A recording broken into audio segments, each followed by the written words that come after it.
Welcome to the Impact Medicom podcast. In this episode, hosted by myself, Anna Christofides, we welcome Dr. Robert Puckrin. We discuss the unmet needs of double-exposed patients with CLL or SLL, as well as the current and novel treatments that can address this gap. Dr. Robert Puckrin is a hematologist and clinician investigator at the Arthur Child Comprehensive Cancer Centre and Alberta Blood and Marrow Transplant Program. He is also a clinical assistant professor at the University of Calgary. Dr. Puckrin has received honoraria for advisory boards and/or speaking engagements from Abbvie, Astrazeneca, BeOne, Eli Lilly, Incyte, Kite, Janssen, Pfizer, Roche, and Seagen. This episode was funded by Eli Lilly. The information discussed is intended solely for educational purposes and is not intended to promote the use of any Eli Lilly Canada medication. Any off-label discussion of products represents the personal opinion of the speaker. Hope you enjoy it.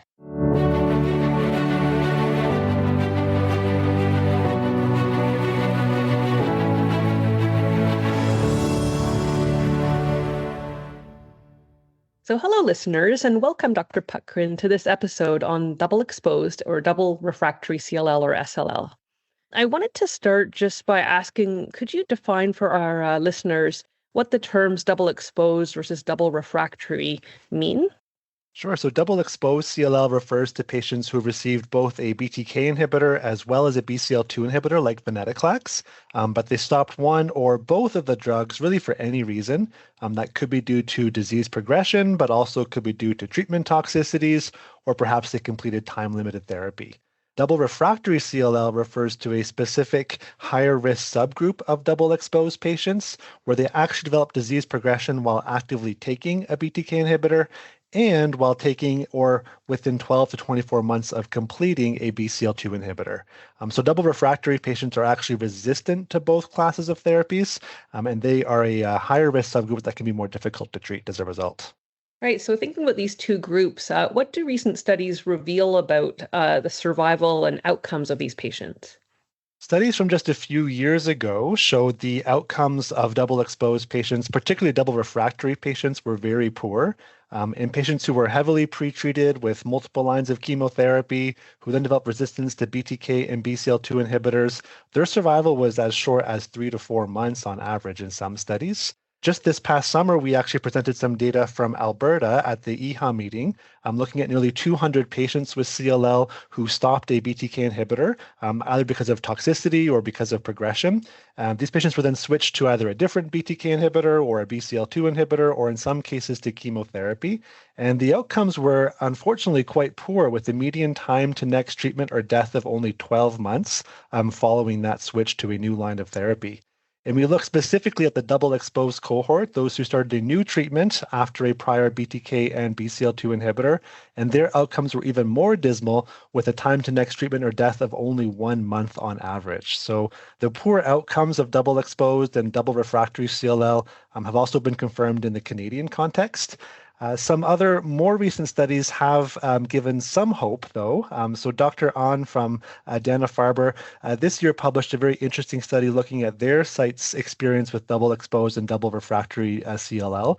And they showed that double refractory patients nowadays may have a slightly higher survival expectation, with a median survival of around 2 years. And that's largely thanks to the introduction of new third-line therapies like non-covalent BTK inhibitors, as well as CAR T-cell therapy. But I think we'd all agree that we'd still like to do more than median survival of 2 years. So there still is more work to be done for this high-risk group. Dr. An's study also highlighted the importance of distinguishing between double refractory and double exposed cases. In her study, she defined double exposed as patients who've received both therapies but are not resistant to them both. Whereas the double refractory are truly refractory to both classes of therapies. And they showed that the double refractory patients had much higher risk disease. Many of them had TP53 mutations and BTK mutations. Many also developed Richter transformation. And their survival was much shorter compared to the double exposed patients, who often could be managed with active surveillance for a period of time, or could be retreated with one of these novel classes of therapies, and typically had better survival outcomes as well. So the take-home message is that double refractory cases can be quite difficult to treat. Their outcomes may be improving with new therapies, but the outcomes of the double refractory patients still are not as good as we would hope, especially compared to the merely double exposed patients. So, what are some of the reasons that patients might be double exposed? What would be some reasons for coming off therapy? So it can be for a number of reasons. Some patients may have developed resistance to one or both classes of treatment and stop for that reason.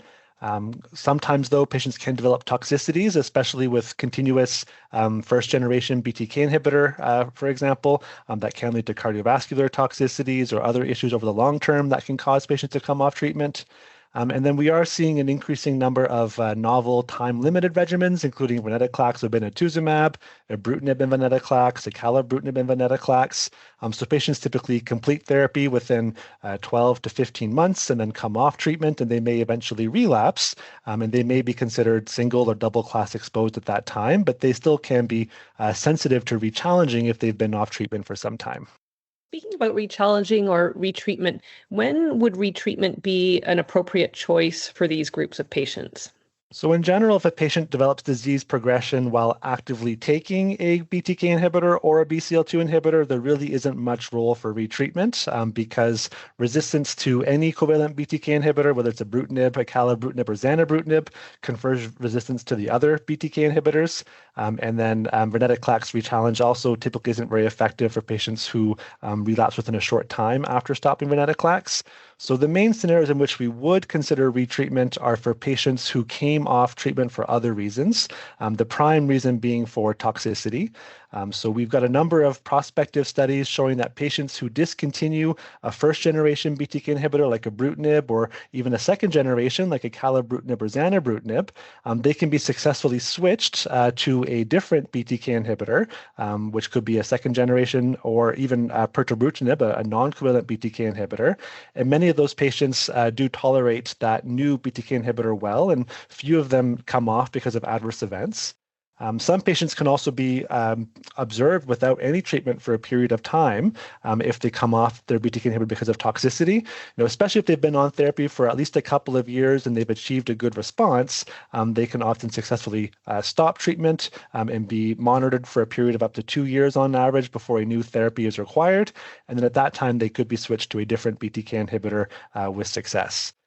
The other scenario in which we can commonly consider retreatment is in patients who've relapsed after completing time-limited therapy.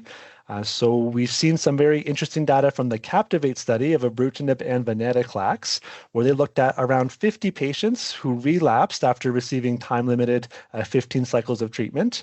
And they showed that there were very few resistance mutations present. No patient had a BTK mutation, and I think only 2 patients had a small BCL2 mutation of uncertain significance. And because these patients were not resistant to both classes of therapies, they could be successfully retreated with either ibrutinib on its own or ibrutinib and venetoclax with very high response rates. So retreatment can be a great option for patients who relapse after fixed duration treatment. That's great. So, and in the cases where retreatment is not possible and you want to start a new type of therapy, what are some of the clinical scenarios where a hematologist might consider like a PI3 kinase inhibitor or other things like allogeneic stem cell transplant or other stem cell transplant? So we currently don't have a lot of great choices for patients who are truly refractory to both BTK and BCL2 inhibitors in Canada. PI3 kinase inhibitors are an option. Idelalisib is approved in Canada and I think still available at many sites. This was sort of the original targeted therapy for CLL even before BTK and BCL2 inhibitors became ingrained in practice. But much of the data for idelalisib was in chemotherapy-exposed patients, and we don't have a lot of information on how well it works after prior BTK and BCL2 inhibitor. But we do have some data sets, some retrospective studies, as well as some recent prospective clinical trials showing that idelalisib does actually have some efficacy even after a BTK or BCL2 inhibitor, with a response rate of around 50% and a median progression-free survival in the range of 5 to 8 months. So it can be used with some modest efficacy. The downside to idelalisib is its high toxicity rates, in particular infections, including opportunistic infections like CMV can be in concern, as well as immune-related adverse events like pneumonitis and colitis or hepatitis can occur. So I have used idelalisib in certain situations if there aren't any other safer options available, especially if I'm trying to help bridge a patient to an upcoming clinical trial or perhaps an allo transplant. It can be considered in that situation. And then the second part of the question regarding allotransplant is a good one. We often don't think about allotransplant for CLL nowadays, that we have so many new, exciting, well-tolerated oral options. But this still is an important treatment to consider for eligible patients. Like FCR, allotransplant is one of the few treatments that has shown curative potential in CLL, with long-term remissions in around 30 to 50% of transplanted patients. But it does come with significant risks, including graft versus host disease and infections and non-relapse mortality. So in general, allotransplants are reserved for very selected patients. They're typically younger, they're motivated, they're medically fit so they can withstand the toxicities of transplant. And they also have to have high-risk disease. So they typically have high-risk genomics like 17p deletion, T53 mutations. They've had short duration of remissions to their prior therapies. Most of them will now be refractory to both a covalent BTK inhibitor and a BCL2 inhibitor as well. But you really have to consider the timing of transplant carefully because you don't want to delay it when the disease is out of control. In order for the transplant to be successful, you want them to be in a good remission at the time of transplant. So nowadays, I tend to consider allotransplant while patients are responding to their last available line of pre-transplant therapy, which is typically a non-covalent BTK inhibitor nowadays. So I may use the non-covalent BTK inhibitor to induce a response and bridge that patient to an allotransplant, but it depends on each patient's preferences and what other available therapies may be coming up in the coming months and years as well. So at the end of the day, it is a difficult and nuanced decision. Mm-hmm.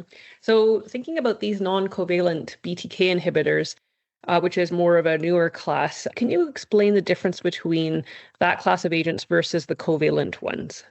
So the covalent BTK inhibitors like ibrutinib, zanubrutinib, acalabrutinib, they all work in a similar way. They form a irreversible covalent chemical bond with the C481 residue of the BTK protein.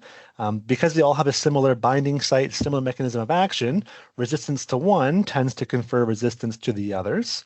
Non-covalent BTK inhibitors bind differently to BTK. They have a reversible non-covalent bond. And another key feature is that their binding site is different from C481 residue. So the non-covalent BTK inhibitors can retain activity even in cases that are C481 mutated, which can occur after exposure to a covalent BTK inhibitor. So pirtobrutinib is the most developed non-covalent BTK inhibitor. In addition to its unique binding and the different binding site, it also has a much longer half-life than the covalent BTK inhibitors. It's around 20 hours.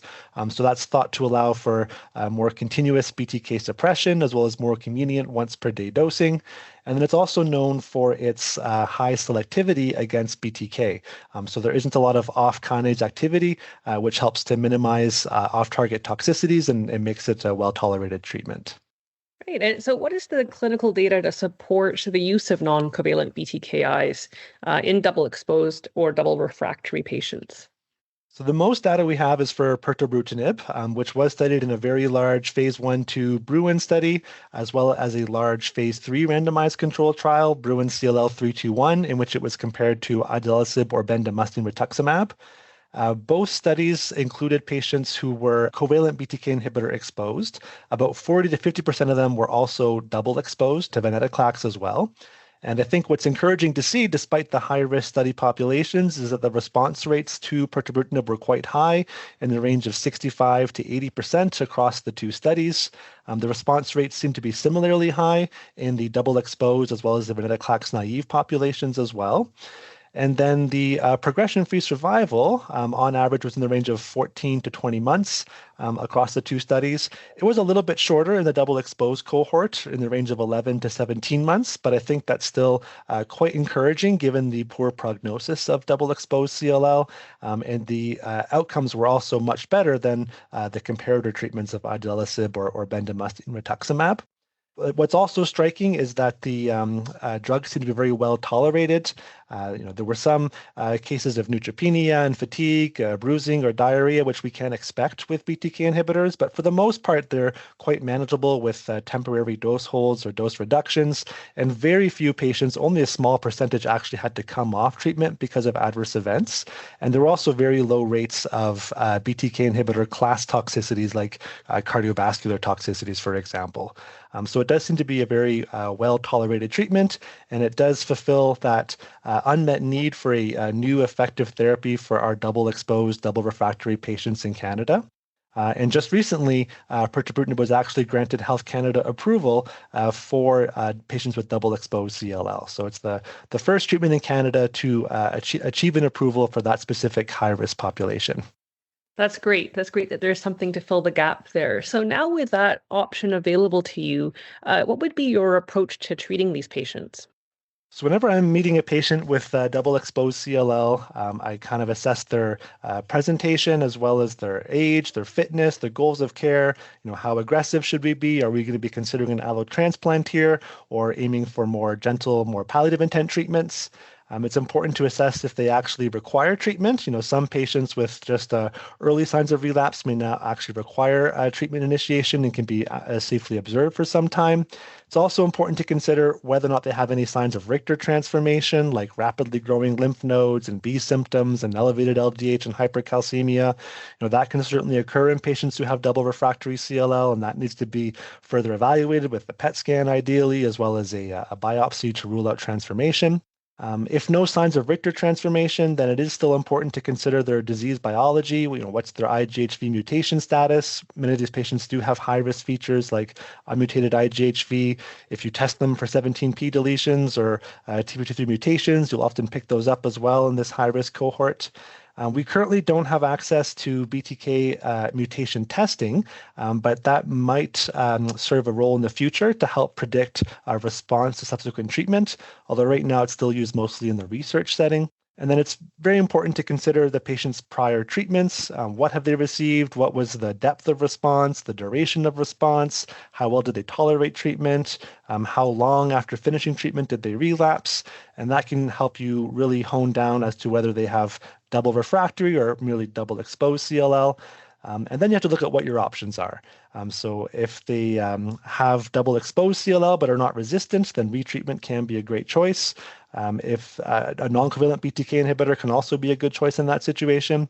If they have double refractory disease, then I think a non-covalent BTK inhibitor like pirtobrutinib is now our best treatment that's available in Canada. And that can be used either as a standalone treatment for patients who are not eligible for allotransplant or as a bridge to allotransplant in younger fit patients as well.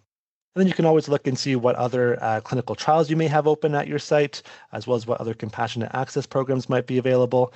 There are a number of other promising agents on the horizon for CLL, including other non-covalent BTK inhibitors, BTK degraders, bispecific antibodies, and CAR T cell therapy. So it's an exciting time with all these new promising options for double refractory CLL. That's great. And I'm just wondering, have you had any clinical experience in using these non-covalent BTK inhibitors in practice? Yeah, so I've had the fortune of being able to treat several patients with pirtobrutinib through their compassionate access program, as well as a couple of patients with another non-covalent BTK inhibitor, nemtabrutinib, through clinical trials. Overall, I've been quite pleased with my experience. These are very convenient, easy to administer medications. It's all oral. There's no intravenous component. The dosing is just once a day. They're quite easy to start. There's no ramp up required. And in my experience, they've been quite well tolerated. I haven't had to deal with a lot of side effects or dose reductions or dose holds. Most patients seem to be able to tolerate it quite well. And I have been impressed by its efficacy. Even in high-risk patients who develop resistance to chemotherapy and covalent BTK inhibitors and BCL2 inhibitors, I have seen some very nice responses to non-covalent BTK inhibitors. I have some patients, a couple who are younger and quite fit and motivated, and they had double refractory CLL, started pirtobrutinib, achieved an excellent response after a few months, and then they went on to receive an allogeneic stem cell transplant with the hope that we'll be able to cure their disease. And then I've got some other patients, including some who are in their 70s or even their late 80s. They've been through a few lines of treatment over the years, including chemotherapy, venetoclax, rituximab, covalent BTK inhibitor. Their disease started to relapse again, and they were in need of a new treatment. And the options were to maybe go back and retreat with venetoclax. That's always a consideration, but can be difficult to get through the ramp up, especially for very older folks or those who live far away from a treatment center. The alternative was a compassionate access therapy like pirtobrutinib, which was quite easy to start and very convenient and didn't cause any side effects. And that has turned out to be an excellent therapy, sort of as a standalone treatment for these older patients. That's great. So, and just in distinguishing between, the patients that are double exposed, what would guide you to lead that specific group of patients towards a treatment like pirtobrutinib versus retreating? So it all depends on each patient, what their comfort level is, what their experience is like with prior treatments, what other options they have available as well. If a patient developed resistance to a covalent BTK inhibitor, then I wouldn't be retreating with a covalent BTK inhibitor, but you certainly could consider a non-covalent BTK inhibitor like pirtobrutinib in that situation.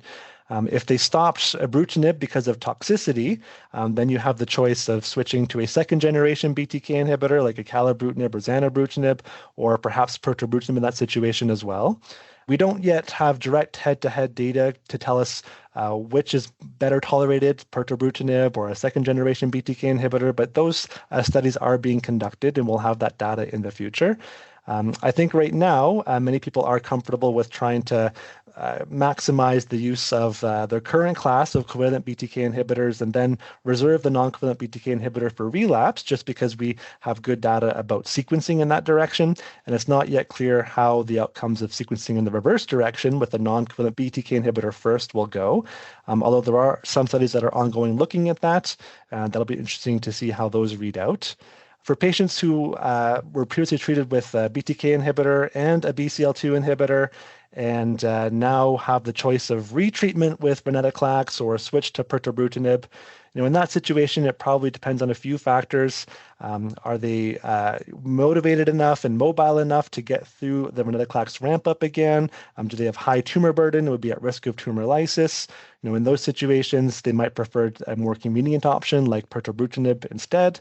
It also depends on their duration of remission after the prior BCL2 inhibitor.